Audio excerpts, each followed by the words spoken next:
Hi guys! Here's a quick room tour of our hotel here in Boracay. Pangalawang hotel na namin pala to dito sa Boracay, and hindi ko na pala na-videohan yung unang hotel namin, which is yung Boracay Ocean Club. I-flash ko na lang sa screen kung magkano yung presyo ng mga hotel nung binook namin siya. O nga pala, mga presyo sa hotel dito ay nakadepende sa time kung kailan kayo bibisita at kung peak season ba.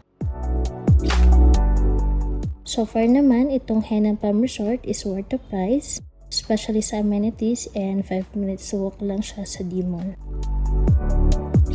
Ang medyo mabigat lang sa bulsa ng mga Henan is ang security deposit, which is 2,000 per night. So if you're planning to stay here for 5 nights, you need to give 10,000 security deposit. Overall experience naman namin is sulit siya. Customer service wise, mas better pa din talaga sa Boracay Ocean Club.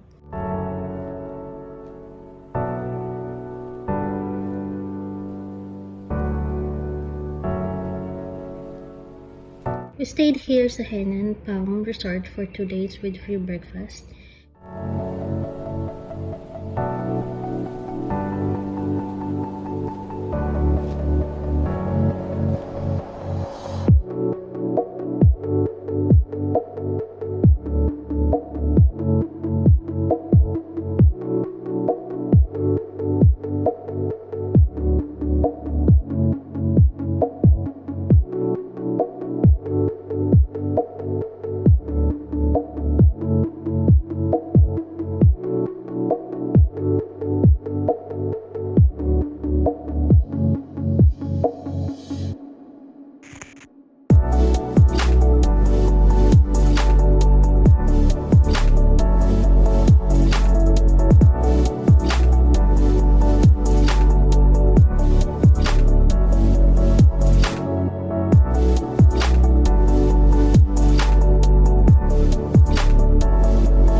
Yung breakfast ng Henan is superb.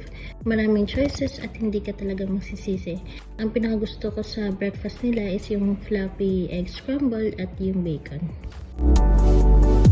We also availed yung dinner buffet nila. Ang isa pang maganda dito is kapag hotel guest ka, may 10% discount. The best yung buffet nila, which is yung may sumasayaw na parang sang Marina Bay. And may kumakanta din where you can request a song too. The best yung Henan steak nila, promise.